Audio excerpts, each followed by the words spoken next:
My name is Katie Preston, and I'm the counselor at Yorktown Middle School. Today's presentation is a short overview of understanding people in poverty. This year, a Yorktown community staff member wrote a grant to the Teamwork for Quality Living. This is an organization in Delaware County whose mission it is to eliminate poverty. We were fortunate enough to receive the grant. The purpose of the grant was to fund students who are in financial needs, extracurricular activities, or activities that were outside of the school day. Part of the terms of the grant were educating our staff members on poverty and having poverty awareness. This screen is from the Teamwork for Quality Living's website. They have a page on understanding poverty, and there are a few facts that I would like to share. Poverty is relative. Poverty occurs in all races and in all countries. Economic class is a continuous line, not a clear-cut distinction. Generational poverty and situational poverty are different, and we cannot blame the victims of poverty for being in poverty. We cannot continue to support stereotypes and prejudices about the poor. A few facts listed underneath that I would like to share. I'm not going to read them all, but a few that stand out. This is the first one. One adult working full-time at minimum wage could only afford to support themselves, no children, and be above the poverty line. 40% of all white children and 73% of all African American children in the U.S. live in households with zero or negative net worth. There are 600 homeless people living in Delaware County. The average age of a homeless person is 9 years old. 44% of homeless have jobs that do not pay enough to keep a roof over their heads. The last one I want to cover is here. 50% of Muncie Community School students are on free and reduced cost lunches. I've been at Yorktown Community Schools for 9 years, and in the time that I've been here, I have seen us move to serving breakfast in the morning to now we are a Title I school.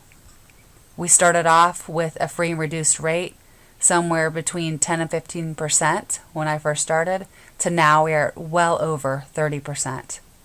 The poverty rate at Yorktown Community School has changed quite a bit in the 9 years that I've been here. There are two types of poverty. One is situational, and that does occur when an individual or a group suddenly faces poverty because of an external circumstance, and is usually a temporary situation. For example, when a parent loses their job and has a short-term time where they're unemployed, usually they're able to find another job, and within a few months, a year, maybe 2 years, they're able to get themselves back into where they're not in poverty anymore. The second one is generational. This is a poverty that exists from one generation to the next.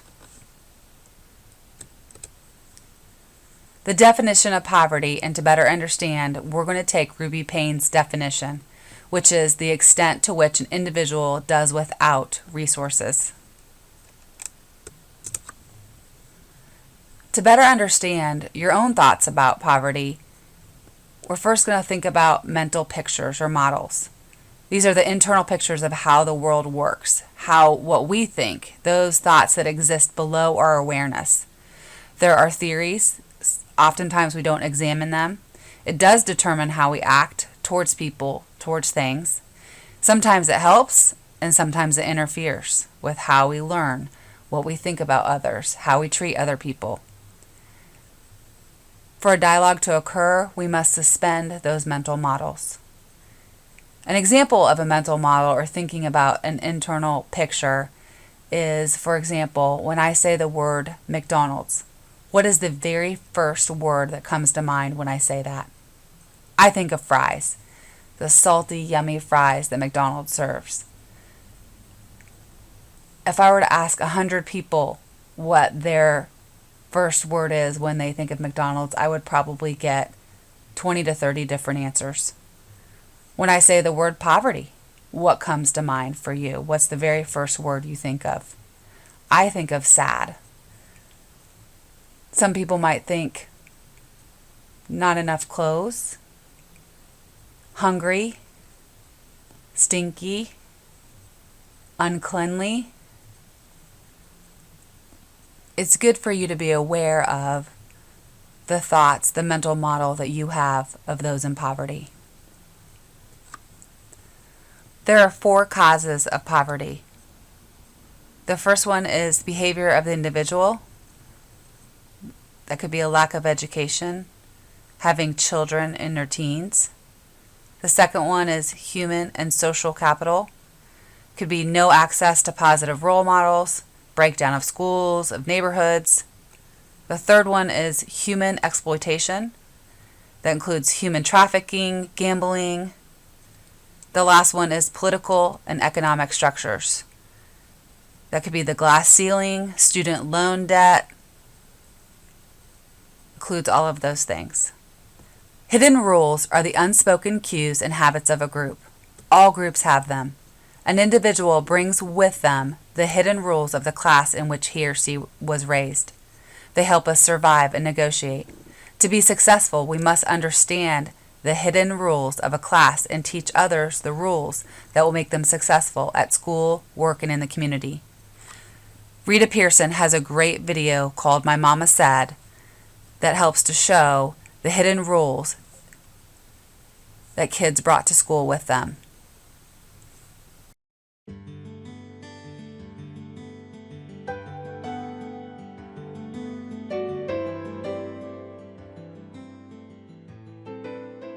I can remember an occasion when 2 of my students were fighting at school. I mean, they were going at it on the playground. And at the elementary level, children who are fighting have a tendency to get really angry at each other. And if they're little boys, they puff up, because that means you're really tough. And so they were all puffed up, you know. And when I got them to the office, I asked them a terrible question. I said, "What happened?" Well, they really huffed up then, and that's really probably the worst question you could ask, because when you ask what happened, you're never going to get an accurate story. And so I said, "Okay, you go first." Well, the story gets very loud. I don't know why, but when kids are explaining, the story's loud. You may have noticed that. So I said, "Okay, Jack, what happened?" He said, "Well, see, we was playing. Everybody was playing." It's important to include everyone so you're not in trouble by yourself. And he said, "We was kicking. Everybody was kicking. And then he kicked my cousin. And my mama said," I said, "Stop right there." Because I knew we were getting into a hidden rule. The mama rule. You see, there's mama law and there's public law. No law overrides mama law. Did you know that? If you didn't know, that's a hidden rule you must remember. When your mama says it, it becomes engraved in stone. So I knew what he was going to tell me. I said, "Your mama said if somebody hits you, hit them back, right?" And he said, "Right. And my mama said if somebody messed with anybody in my family." I said, "Okay, I know the rules. Stop right there." So I asked him, I said, "Where's your mama work?" And he forgot he was supposed to be huffed up. And he said, "At the telephone company." And I asked the other little boy where his mom worked. And he said, "At Prudential." He was still puffed up. And I said, "Okay, your mom works at the telephone company. Your mom works at Prudential. Did your mom say you could fight telephone company?" "Yes, ma'am." She said, "Bust them up."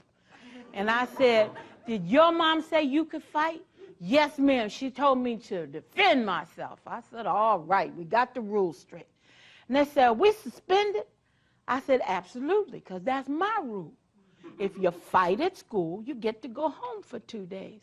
Well, they were pretty upset with me by this time. I said, "But we have to do some things first." He said, "What do we have to do?" I said, "Well, first, we're going to go to the telephone company." And their eyes got real big. Because one of the hidden rules about working is that you don't bother your parents on their jobs. And he said, "Are you going to call our mamas?" I said, "No, I'm going to take you over there." And they said, oh, no, by this time the huff and puff was gone out of both of them. I said, this is how it's going to work. First, we're going to the telephone company, and we're going to fight at the telephone company. I want you to tear up the telephone company. Roll on the floor, kung fu kick, just like you were doing here. But don't hurt each other too badly, because we're going to leave the telephone company and we're going over to Prudential. We're going to fight at Prudential. You can really fight over there. That's the last stop. You can make blood, pull hair, snatch each other's clothes off. I can run you by the hospital, get anything broken, set in a cast, push your eyeball back in your head. Then you can begin serving your 2-day suspension. They said, Miss Pearson, you know we can't fight on our mama job. I said, why not? Your mama made the rule. Let's go where your mama is. They said, oh, we're dead. We're not going to make it. And they just fired. I said, go sit on the blue seats outside my office while I call your parents. Tell them we're on our way. Get some boxing strategy in place so you'll know how you're going to fight once we get there. Oh, they were so sad. They just drug out of there. Well, first of all, you know I wasn't going to take those kids to their parents. But it was the first time I used a strategy that I've never used before, but I've used a lot since, and it has never failed me. When I called each parent, what I said was, I respect the rules you make for your children at home. You see, there's been a misconception that people who have children don't always make the right decisions about their kids. You see, parents make decisions for their children based on what they know, what they feel will make them safe. And it is not our place to say what they do is wrong. It's our place to say maybe we can add a set of rules that they don't know about. So I began both conversations by saying how much I respected their decisions that they were making for their children, and would they help me. I said, I know you made rules for home, and I promise not to interfere with those, but I need some help. I have 1,200 children in this building, and I have to keep all of them safe. And if everybody fought because their mom said they could, all the children here would be in trouble or hurt. Will you help me? I've never had a parent to tell me no. And I believe it's because I preface it by saying, I respect the rules you've made. And what I give the kids, in addition to their parents, is an opportunity to develop a second set of rules. Many times, to explain this point even further, I've asked parents, would you go on your job and punch a coworker because they disagreed with you? And of course, most of them said, no way. And I asked why, and they said, we'd lose our jobs. And I said, and I want kids to understand that the same concepts apply on their job, which is school. So we need to learn different ways of handling conflict, because fighting is not always an option. 2 sets of rules, 1 set of rules for home, another set of rules for school.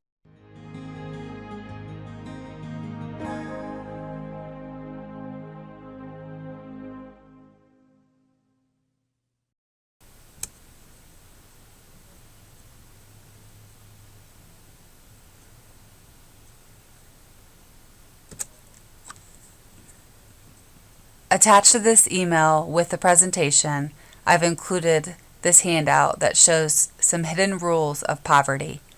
It shows poverty class, the middle class, and the wealthy class. Along the side are the hidden rules. It's important for us to understand what those hidden rules are of the kids that come into our classrooms every day. It's also important to teach them the rules at school and how to be successful when they come into the classroom.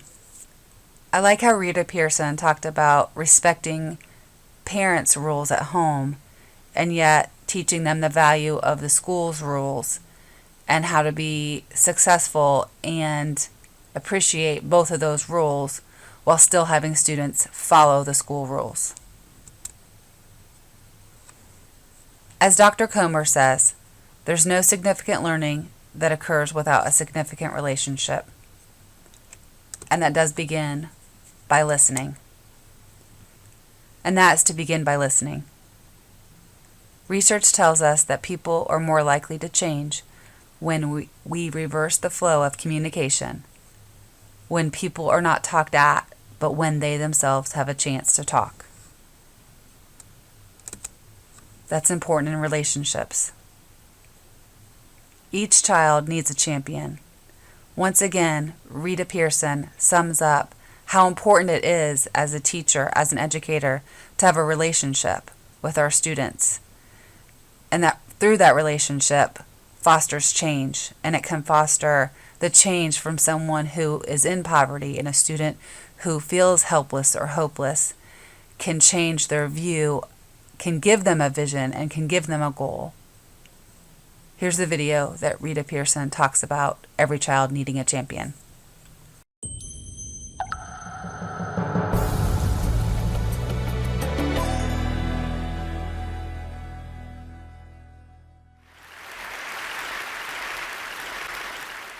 I have spent my entire life either at the schoolhouse, on the way to the schoolhouse, or talking about what happens in the schoolhouse. Both my parents were educators.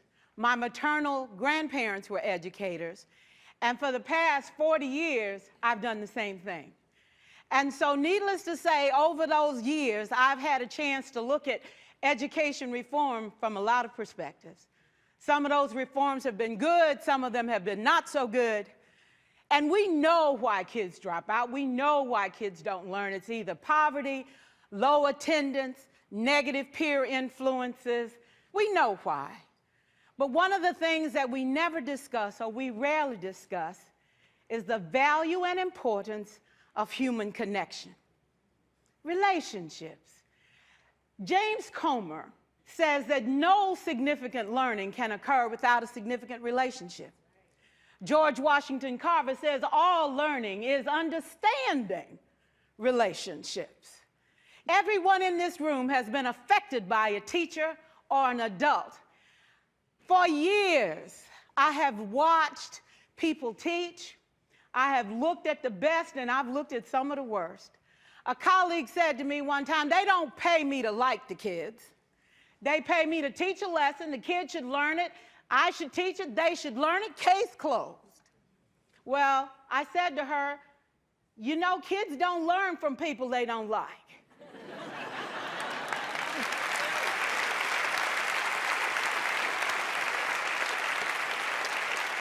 She said, that's just a bunch of hooey.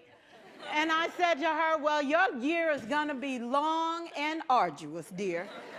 Needless to say, it was. Some people think that you can either have it in you to build a relationship or you don't. I think Stephen Covey had the right idea. He said you ought to just throw in a few simple things, like seeking first to understand as opposed to being understood. Simple things like apologizing. You ever thought about that? Tell a kid you're sorry, they're in shock. I taught a lesson once on ratios. I'm not real good with math, but I was working on it. And I got back and looked at that teacher edition. I taught the whole lesson wrong.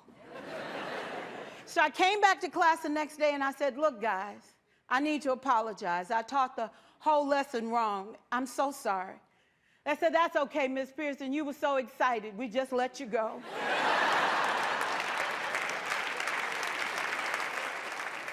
I have had classes that were so low, so academically deficient that I cried. I wondered, how am I going to take this group in 9 months from where they are to where they need to be? And it was difficult. It was awfully hard. How do I raise the self-esteem of a child and his academic achievement at the same time? One year I came up with a bright idea. I told all my students, you were chosen to be in my class. Because I am the best teacher and you are the best students, they put us all together so we could show everybody else how to do it. One of the students said, really? I said, really? We have to show the other classes how to do it. So when we walk down the hall, people will notice us. So you can't make noise, you just have to strut. And I gave him a saying to say, I am somebody. I was somebody when I came. I'll be a better somebody when I leave. I am powerful and I am strong. I deserve the education that I get here. I have things to do, people to impress, and places to go. And they said, yeah. You say it long enough, it starts to be a part of you. And so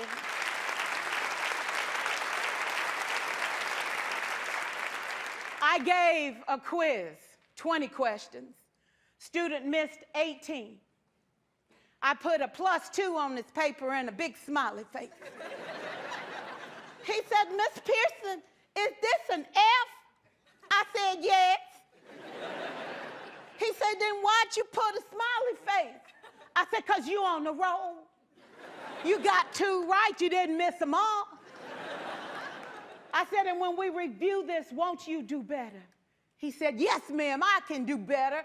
You see, -18 sucks all the life out of you. +2 said, I ain't all bad.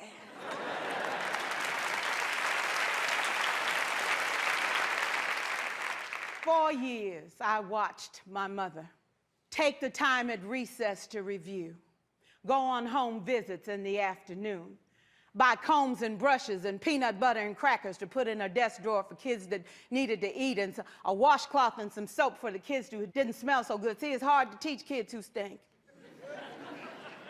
And kids can be cruel.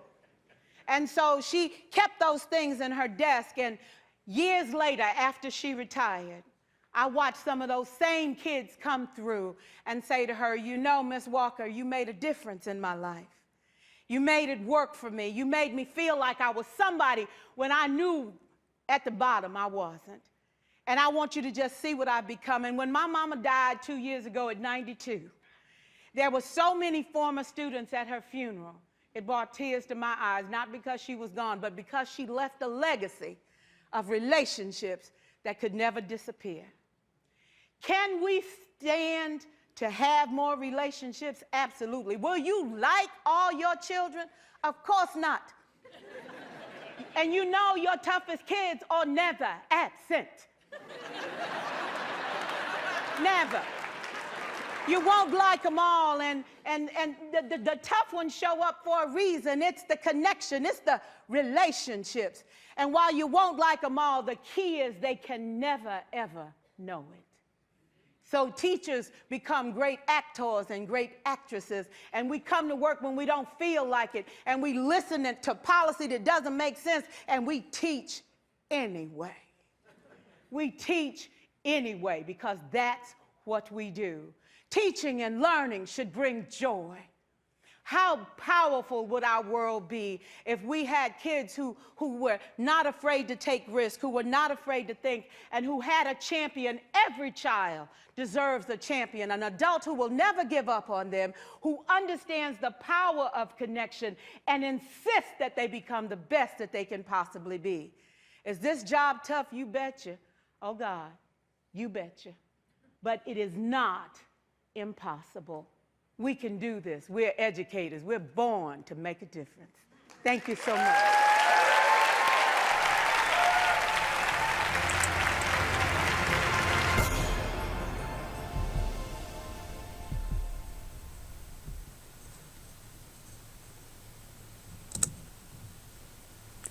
The last thing I'd like you to do is an activity.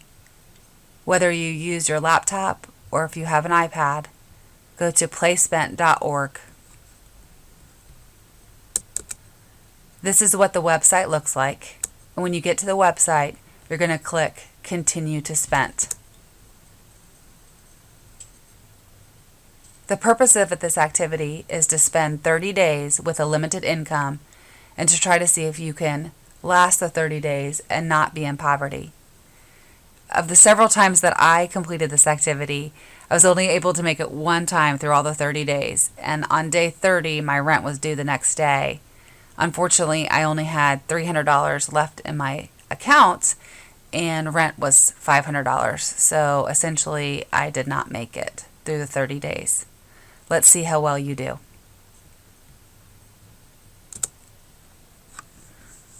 Once you've completed the activity on PlaySpent, please go back into your email where I've included a link to the survey. Please fill that out, include your name in the survey, and that you have completed